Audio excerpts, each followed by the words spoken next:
وَلَقَدْ يَسَّرْنَا الْقُرْآنَ لِلذِّكْرِ فَهَلْ مِن مُّدَّكِرٍ۔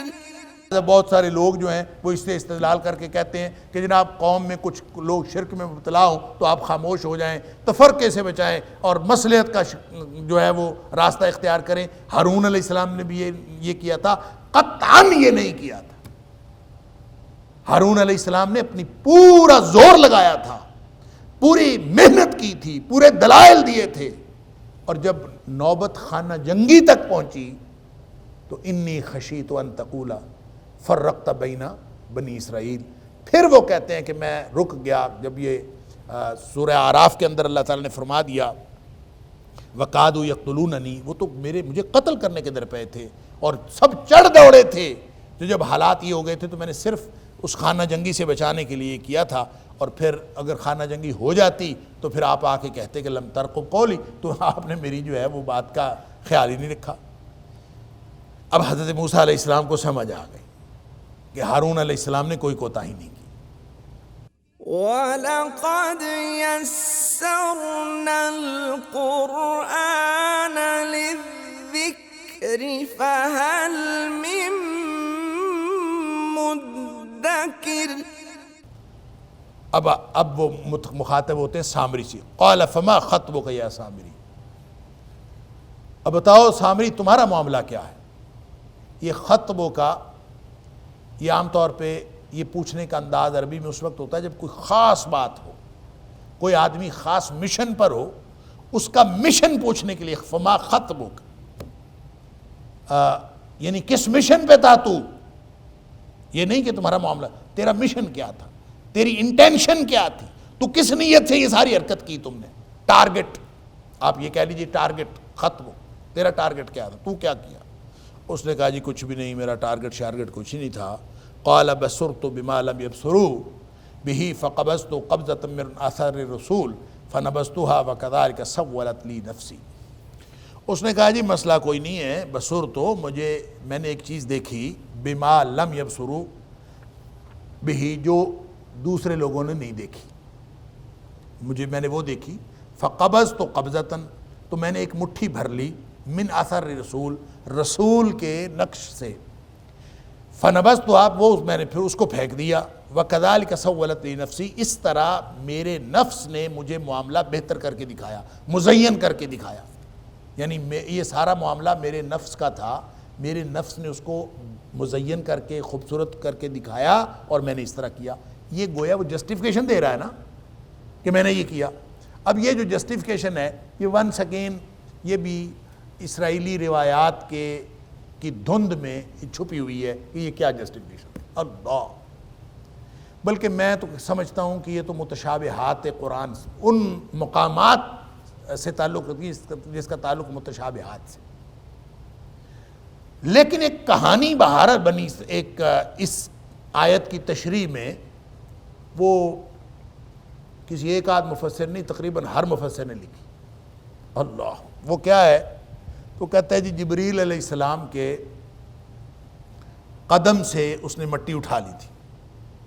اثر رسول سے مراد ہے، رسول سے مراد بھیجا گیا، تو اللہ کا بھیجا ہوا ایک ہرکارہ یعنی حضرت جبریل علیہ السلام۔ تو اس پر پھر مفسرین نے لکھا ہے کہ جبریل علیہ السلام کو کیسے دیکھا، کہ جبریل علیہ السلام کے گھوڑے کو انہوں نے دیکھ لیا تھا، اس نے سامری نے، کہ جب وہ فرعونیوں کو ڈبونے کے لیے آئے جبریل علیہ السلام اور وہ جا رہے تھے تو اس وقت اس کی نگاہ پڑ گئی، اس کو نظر آ گیا، جو لوگ نہیں دیکھ سکے اس نے دیکھ لیا، اور پھر سوال یہ پیدا ہوتا ہے کہ اس نے اگر دیکھ بھی لیا تھا تو اس کو یہ کیسے خیال آیا کہ گھوڑے کے سموں سے جو ہے وہ جہاں گھوڑے کا قدم پڑ رہا ہے میں اس میں سے وہاں سے ایک مٹھی مٹی اٹھا لوں اور اس کا فائدہ ہو جائے گا، اس سے کوئی چیز بن جائے گی، یہ اس کو کیسے خیال آیا؟ اس کی بھی مفسرین لکھی ہوئی ہے کہ اصل میں یہ تھا کہ جب یہ دیکھ رہا تھا کہ وہ جہاں قدم پڑتا ہے وہ صحرا تھا یا پتھر تھے، تو جہاں اس کا قدم پڑتا تھا وہ جگہ ہری ہو جاتی تھی فوراً، وہاں پہ فوراً گھاس اگاتی تھی، تو وہ جیسے جیسے وہ قدم پڑتا تھا یہ دیکھ رہا تھا کہ وہ خاص اس کے اثرات ہو رہے ہیں، تو اس کو یہ سمجھ آ گئی کہ جہاں یہ قدم پڑتا ہے اس کے خاص اثرات ہیں، اس لیے اس نے وہاں سے مٹی اٹھا لی. یہ لکھا ہوا ہے مفسرین. اور یہ جو جبریل علیہ السلام، پھر ان کا گھوڑا اور پھر ان کے گھوڑے کا نقش اور اس پہ سے ایک مٹی کی اٹھانا، یہ ساری کہانی نہ قرآن میں جبریل علیہ السلام کا ذکر ہے اور نہ کسی صحیح حدیث میں جبریل علیہ السلام کا ذکر، بلکہ یہاں جبریل علیہ السلام کا ذکر ہی نہیں ہے. الرسول ہے، اس سے مراد جبریل علیہ السلام ہو تو سکتے ہیں، لیکن کوئی انڈیکیشن کسی صحیح مستند روایت سے نہیں ہے کہ یہ جبریل علیہ السلام تھے. ان کی طرف اس نے اشارہ کیا. اور یہ کہانی تقریباً ہر ایک نے لکھی ہے، اور پھر لکھ کے پھر سوالات اٹھتے ہیں. اگر یہ ایسا ہے تو آپ ذرا سوچئے نا، اب تک ہم کیا بات کر چکے ہیں سامری کے بارے میں. سامری کون تھا؟ بعض کا خیال ہے جادوگر تھا، جادوگر نہیں بھی تھا، شاطر آدمی تھا. شاطر تھا تو منافق تھا، شرک میں مبتلا ہوا. جس نے پوری قوم کو شرک میں مبتلا کیا وہ کوئی بھی تھا، مجرم تھا، پوری قوم کا بھی، حضرت موسیٰ علیہ السلام کا بھی، حضرت ہارون علیہ السلام کا بھی، اور اللہ کا بھی مجرم تھا. تو سوال یہ پیدا ہوتا ہے کہ چلیں آئے ہوں جبریل علیہ السلام، کسی اور کو نہ نظر آئے، اس منافق کو نظر آئے.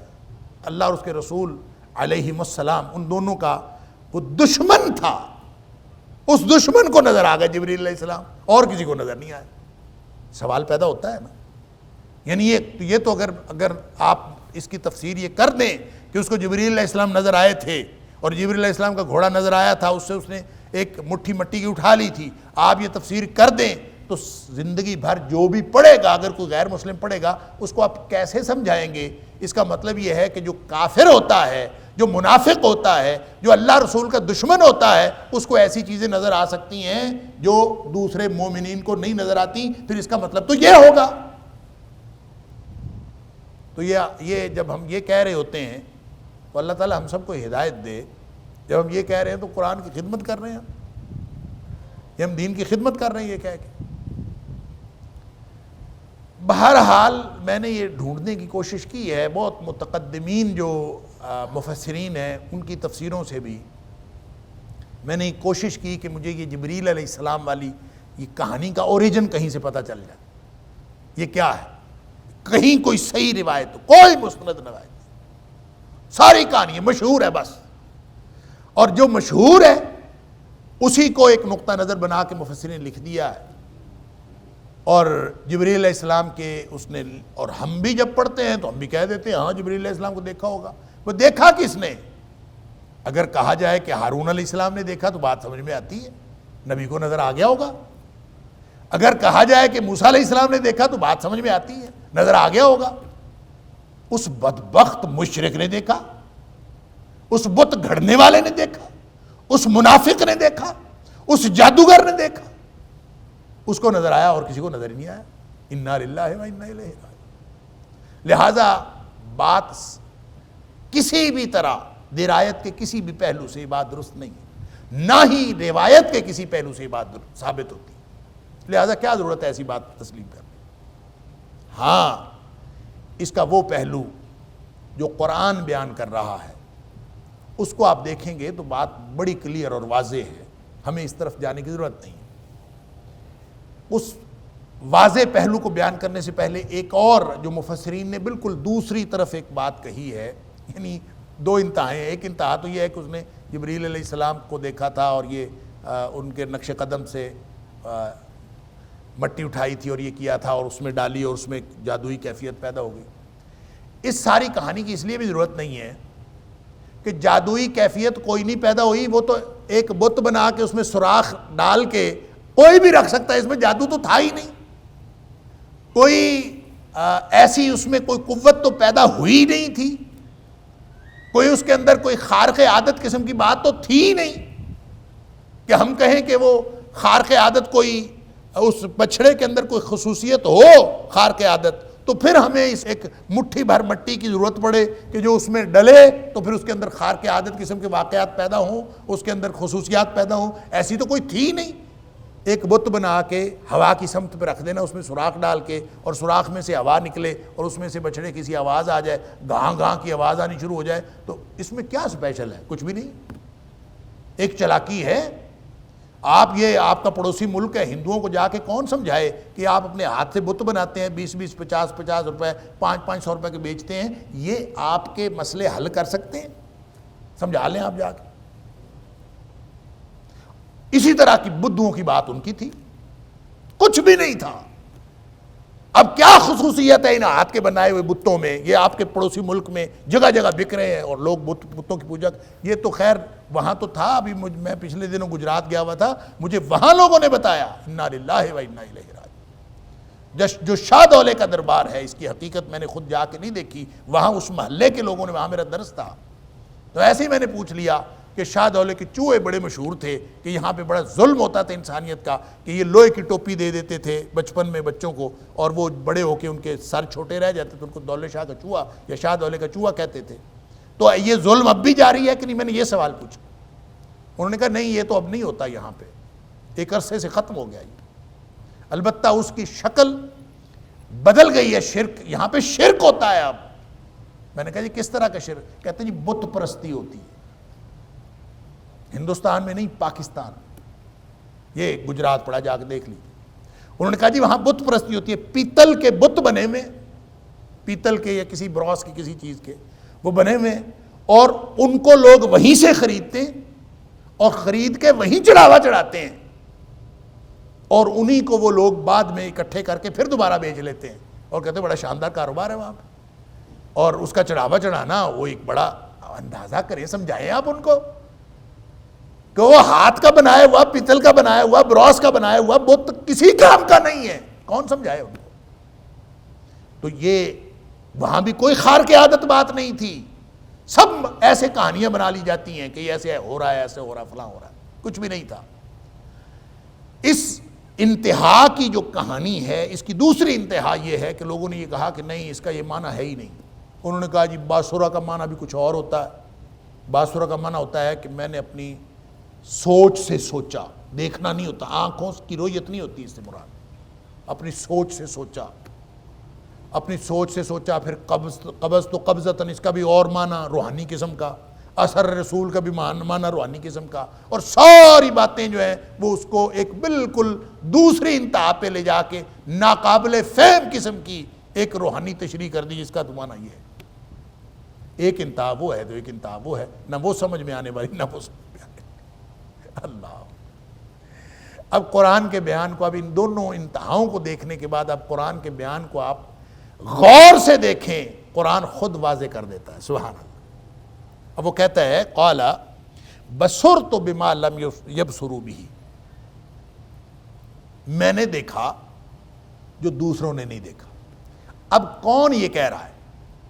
یہ کہہ رہا ہے سامری، وہ اپنی جسٹیفیکیشن پیش کر رہا ہے، اپنی وضاحت پیش کر رہا ہے موسیٰ علیہ السلام کے سامنے۔ اس نے جبریل کو دیکھا، اس نے میکائیل کو دیکھا، اس نے اسرائیل کو دیکھا، اس نے کس کو دیکھا، کس کو نہیں دیکھا، دیکھا کہ نہیں دیکھا، اس کا بیان ہے ہی ناقابل اعتبار۔ اس نے کہا ہے میں نے دیکھا، یہ موسیٰ علیہ السلام نہیں کہہ رہے کہ اس نے دیکھا، ہارون علیہ السلام نہیں کہہ رہے کہ اس نے دیکھا، قرآن نہیں کہہ رہا کہ اس نے دیکھا۔ کس نے کہا ہے کہ اس نے دیکھا؟ قرآن تو کہہ ہی نہیں رہا اس نے دیکھا۔ قال بصرت، وہ سامری بدبخت کہہ رہا ہے میں نے دیکھا، قال بصرت، میں نے دیکھا، بما لم یبصر، اس نے دعویٰ کیا تھا۔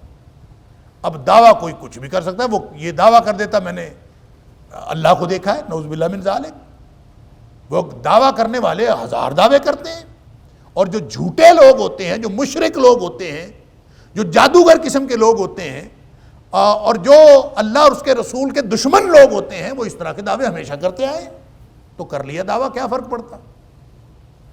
اور اس نے دیکھا، یہ اس کا بہرحال ایک معنی تو فرق پڑتا ہے، جو باسورا اور ابصارا ہے نا، اس میں معنی میں فرق اہل لغت نے کیا ہے، اور وہ فرق یہ ہے کہ باسورا سے مراد ادراک ہوتا ہے، باسورا سے مراد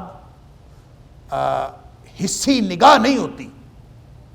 ابصرا جو ابصرا یبصر ابصار، یہ یعنی اگر ہوتا ابصر تو اس کا مطلب ہوتا ہے میں نے نگاہوں سے دیکھا ہے. بصر تو اس کا مطلب مجھے ادراک ہوا، مجھے ادراک ہوا.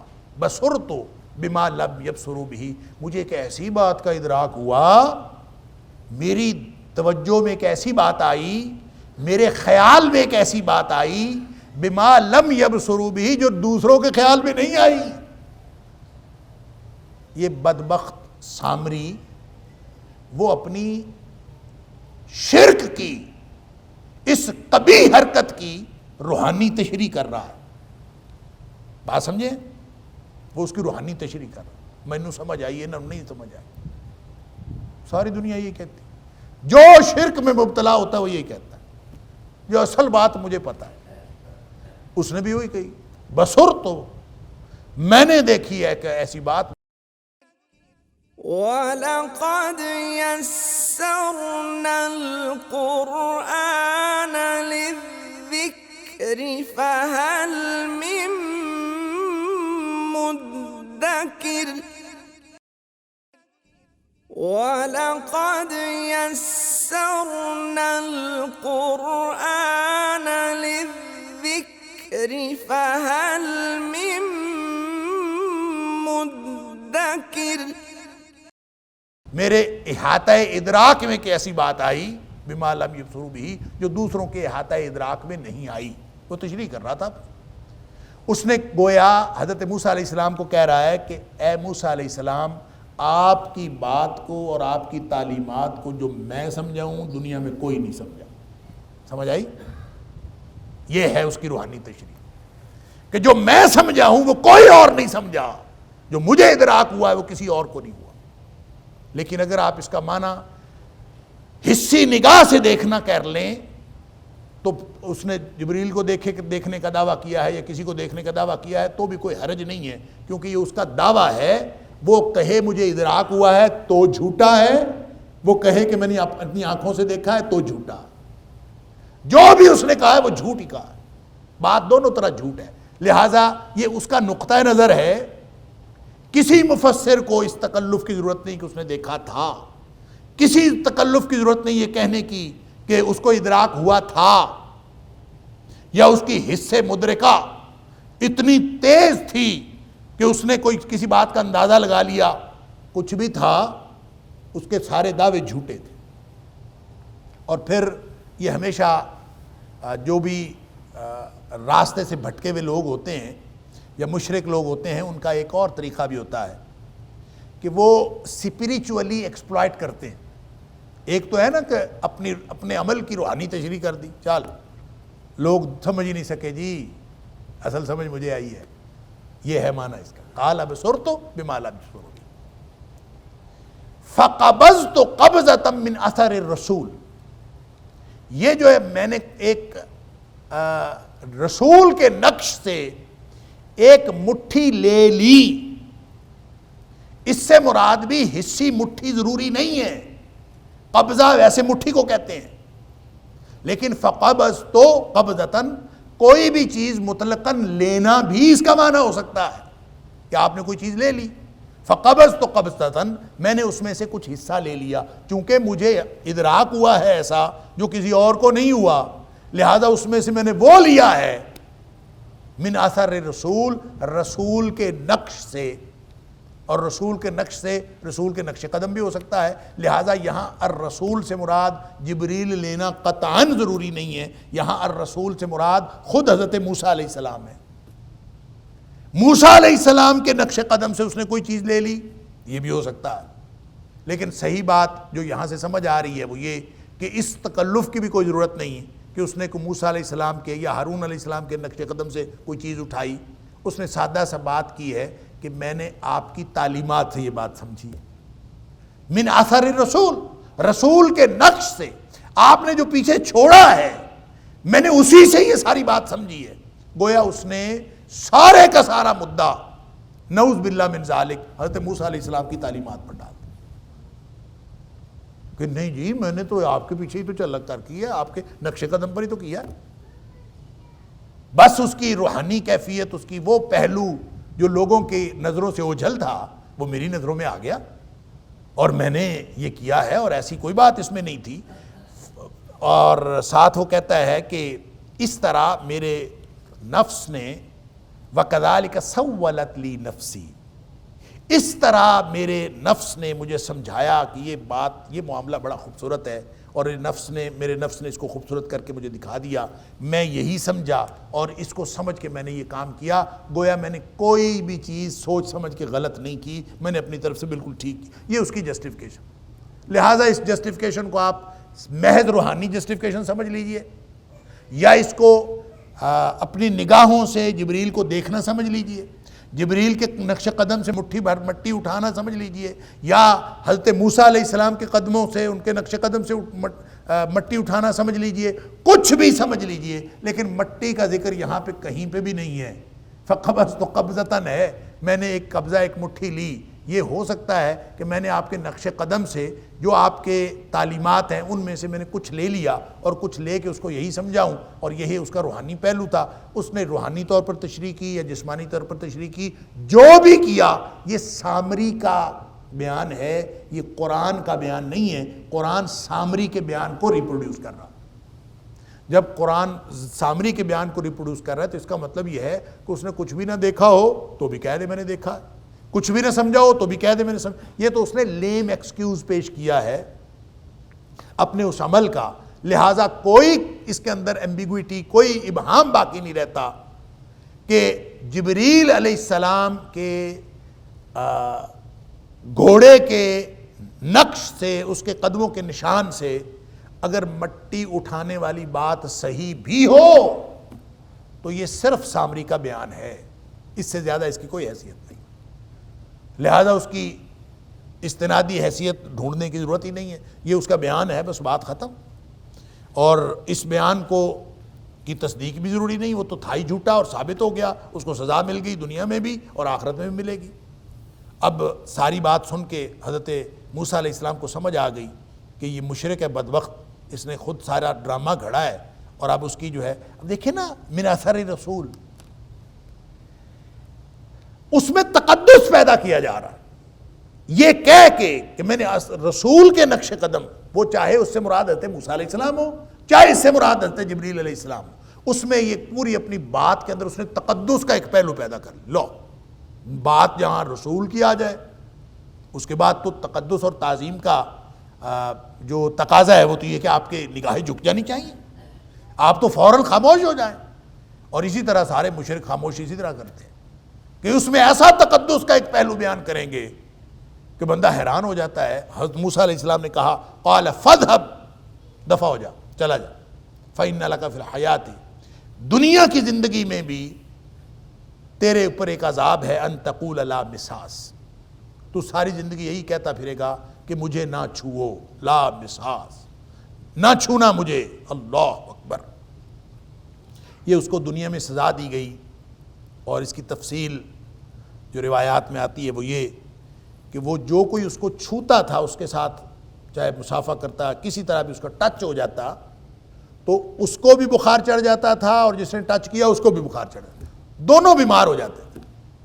لہٰذا وہ جب بھی کوئی اس کے ساتھ چھو جاتا تھا اس کی بیماری میں اضافہ ہو جاتا تھا، تو وہ ساری زندگی پھر لوگوں کو یہی کہتا رہا کہ مجھے نہ چھو، جو قریب آتا تھا لا مساس لا مساس، مجھے نہ چھو مجھے نہ چھو، یہ اس کو سزا دے دی گئی۔ ساری زندگی وہ کسی سے مل نہیں سکا، ہر ایک سے الگ الگ یعنی دوڑتا رہا اور جنگلوں میں نکل گیا، لا مساس کرتا ہی جا کے مر گیا۔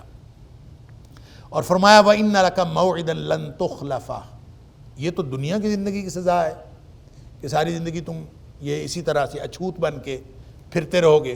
وَإِنَّ لَكَ مَوْعِدًا لَن تُخْلَفَهُ، اور ایک وعدہ ہے تیرے لیے جو کبھی بھی اس کے خلاف نہیں کیا جائے گا، اور وہ وعدہ سے مراد کیا ہے؟ آخرت کی سزا، اللہ تعالیٰ معاف فرمائے۔ آخرت کی سزا الگ ہے، یہ تو دنیا میں سزا ملی۔ وَانظُرْ إِلَىٰ إِلَٰهِكَ الَّذِي ظَلْتَ عَلَيْهِ عَاكِفًا، اور اب تو اپنے اس خدا کی طرف بھی دیکھو جس کے اوپر تم مجاور بن کے بیٹھا رہا۔ لَنُحَرِّقَنَّهُ، ہم اس کو جلا دیں گے، یعنی حضرت موسیٰ علیہ السلام فرما رہے ہیں کہ تیری سزا تو یہ ہے کہ تو اب بیماری میں مبتلا ہو گیا، ساری زندگی لامساس لامساس کہتا پھرے، وَإِنَّ لَكَ مَوْعِدًا لَن تُخْلَفَهُ، اور آخرت کی سزا الگ ہے جس کی خلاف ورزی نہیں، اس کا وعدہ الگ ہے جس کی خلاف ورزی نہیں ہوگی، جو جس کے خلاف نہیں کیا جائے گا۔ وَانظُرْ إِلَىٰ إِلَٰهِكَ الَّذِي ظَلْتَ عَلَيْهِ عَاكِفًا، اور دیکھو ذرا اپنے اس الہ کی طرف جس کے اوپر تو بیٹھا رہا مجاور بن کے، اعتکاف کر کے، لَنُحَرِّقَنَّهُ، لازماً ہم اس کو جلا دیں گے، ثُمَّ لَنَنْسِفَنَّهُ، پھر ہم اس کو ٹکڑے ٹکڑے کر دیں گے، اور پھر اس کو بہا دیں گے سمندر میں ٹکڑے ٹکڑے کر کے۔ نصفا کا مطلب بہت چھوٹے ٹکڑے، پیس دینا۔ کسی کو آپ اگر ٹکڑے کرتے کرتے کرتے کرتے بالکل ایسے بنا دیں جیسے وہ راکھ بن جاتی، تو ظاہر ہے اگر کوئی چیز جلی ہوئی ہو پہلے اس کو جلائیں، جلنے کے بعد وہ تو راکھ ویسے ہی ہو جاتی، اس کے آپ ٹکڑے کرنے شروع کر دیں راکھ کے، تو وہ کیا ہوتا ہے، وہ راکھ بالکل پس جاتی ہے اور اس کے یعنی ایک صفوف قسم کا بن جاتا ہے۔ اس کو جب آپ سمندر میں بہائیں تو وہ تو ساری ڈائلیوٹ ہو جاتی ہے، ختم ہو جاتی ہے۔ تو فرمایا کہ ویسے نصفا کا معنی ہوتا ہے ٹکڑے ٹکڑے کر دینا، کسی چیز کو توڑ دینا۔ تو پہلے جلائیں گے، پھر اس کے ٹکڑے کریں گے، پھر سمندر میں بہائیں گے۔ تو اس کا مطلب یہ ہے کہ شرک کے جو آثار ہیں ان کو ختم کرنا ضروری ہے۔ جہاں شرک کسی بھی طرح سے ہو رہا ہو اور اس کے ساتھ بے شک اثر رسول کا تقدس بھی شامل کیا ہوا ہو، پھر بھی اس کو ختم کرنا ضروری ہے۔ اللہ اکبر۔ نبی اکرم صلی اللہ علیہ وسلم نے اسی لیے جب آپ مدینہ منورہ تشریف لے گئے تو ارد گرد کے قبائل میں ایسی جگہیں تھیں جہاں بت پوجے جاتے تھے، اور نبی کریم صلی اللہ علیہ وسلم نے بھیجا صحابہ کرام کو کہ جا کے ان بتوں کو توڑ دیں۔ لات منات وغیرہ کو توڑوایا آپ نے، اور پھر اگر کسی نے کبھی یعنی ان کے آثار تو ختم کر دیے، لیکن آثار ختم کرنے کے بعد بھی جب کبھی کوئی شخص کسی خاص جگہ پر عبادت کرنے کی بات کرتا تھا تو نبی کریم صلی اللہ علیہ وسلم اس سے پوچھتے تھے کہ وہاں پہ کوئی پرانے زمانے میں کوئی بت تو نہیں تھا، کوئی شرک کا اڈا تو نہیں تھا؟ تو اگر کسی نے منت مانی، اس نے کہا میں فلاں جگہ پہ جا کے 2 نفل پڑھوں گا یا کوئی چیز قربان کروں گا، تو آپ نے پوچھ لیا وہاں پہ کوئی بت تو نہیں تھا کبھی پرانے زمانے میں، اس وقت تو کوئی بت نہیں ہے، شرک کا اڈا تو نہیں ہے۔ یہ پوچھ کے پھر آپ نے اجازت دی چلے جائے۔ اس کا مطلب یہ ہے کہ آثار ختم کرنا بھی ضروری ہے، اور ان آثار پر اگر کوئی کہانی پچھلے زمانے میں موجود ہو تو اس کے باوجود وہاں سے احتیاط کرنا بھی ضروری ہے۔ اللہ اکبر۔ وَلَقَدْ يَسَّرْنَا الْقُرْآنَ لِلذِّكْرِ فَهَلْ مِن مُدَّكِرٍ وَلَقَدْ يَسَّرْنَا الْقُرْآنَ لِلذِّكْرِ فَهَلْ مِن مُدَّكِرٍ۔ حضرت عمر فاروق رضی اللہ تعالیٰ نے بیت رضوان والا درخت صرف اس لیے کٹوا دیا تھا کہ کہیں اس کی پوجا نہ شروع ہو جائے۔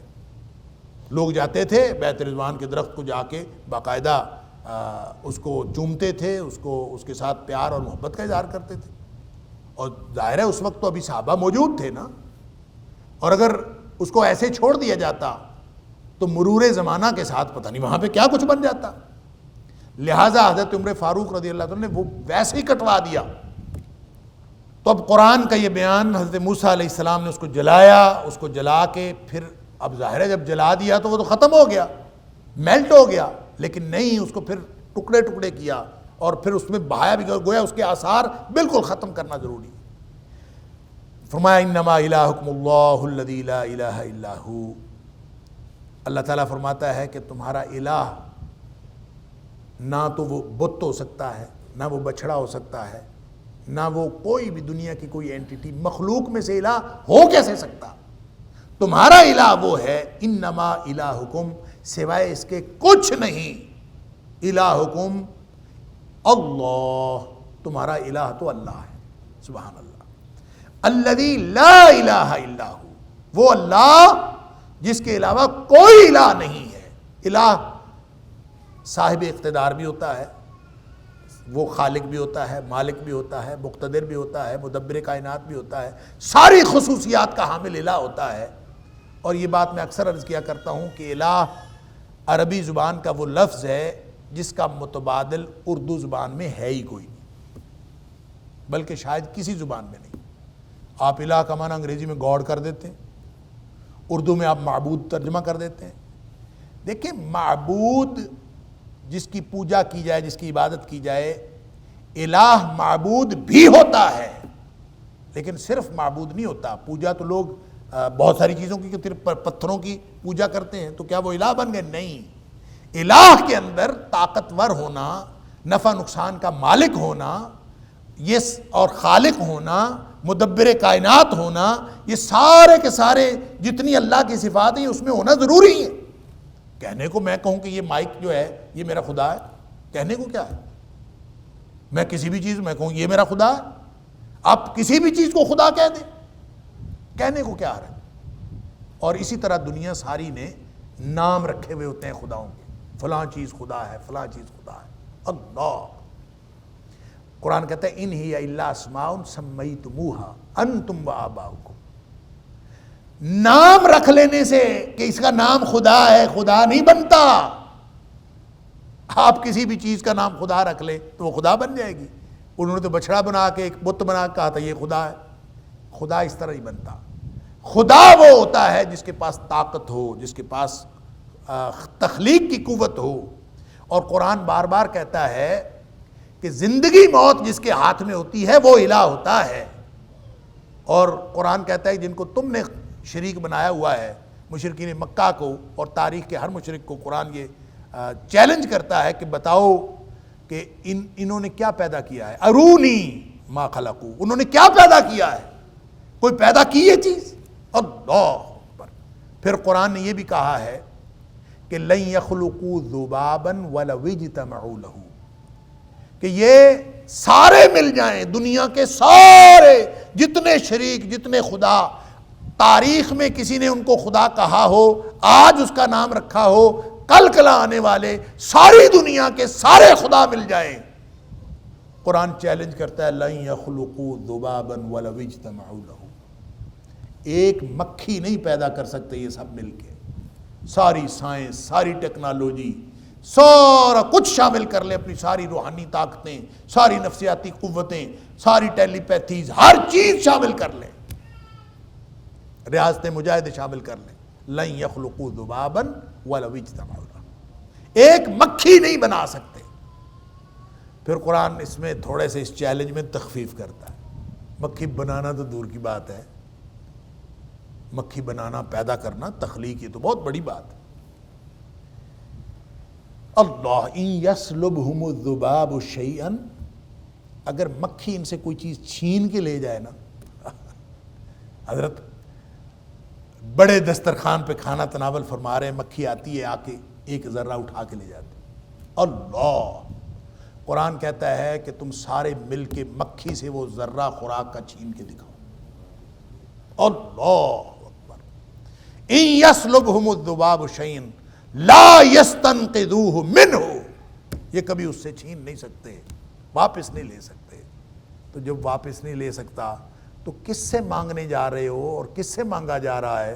ضعف الطالب والمطلوب، جس سے مانگا جا رہا ہے وہ بھی بودا اور کمزور، اور جو مانگنے والا ہے وہ بھی بودا۔ منگتے نے منگتے سے مانگا تو کیا مانگا؟ اللہ۔ کمزور نے کمزور سے مانگا تو کیا مانگا؟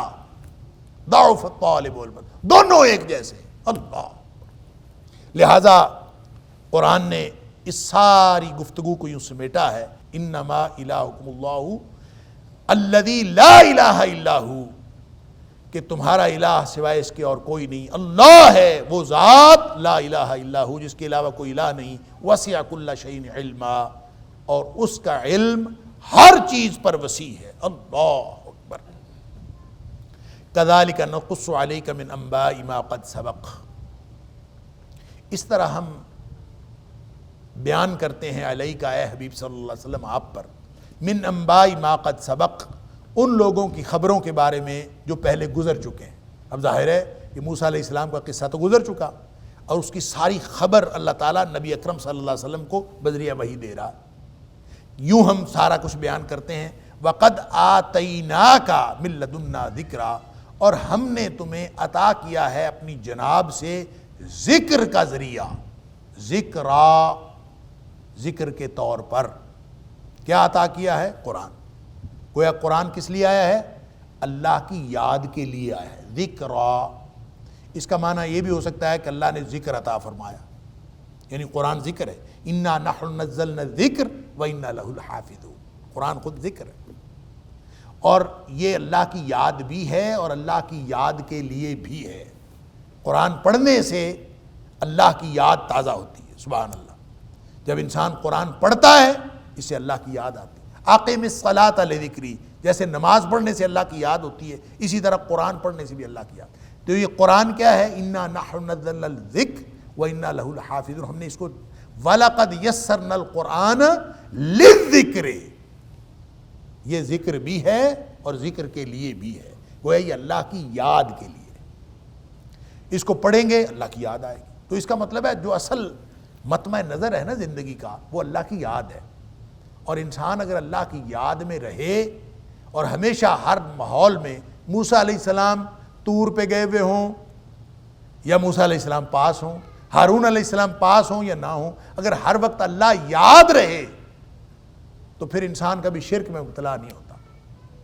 وَلَذِكْرُ اللَّهِ أَكْبَرُ، فرمایا اللہ کی یاد کائنات کی سب سے بڑی چیز اللہ کی یاد ہے۔ اللہ یاد رہے اور کیا چیز چاہیے؟ اور اللہ جب یاد ہوتا ہے نا انسان کو، تو اس کا مطلب یہ نہیں ہوتا کہ اللہ کہیں آپ کہیں، ایسا کچھ نہیں ہے۔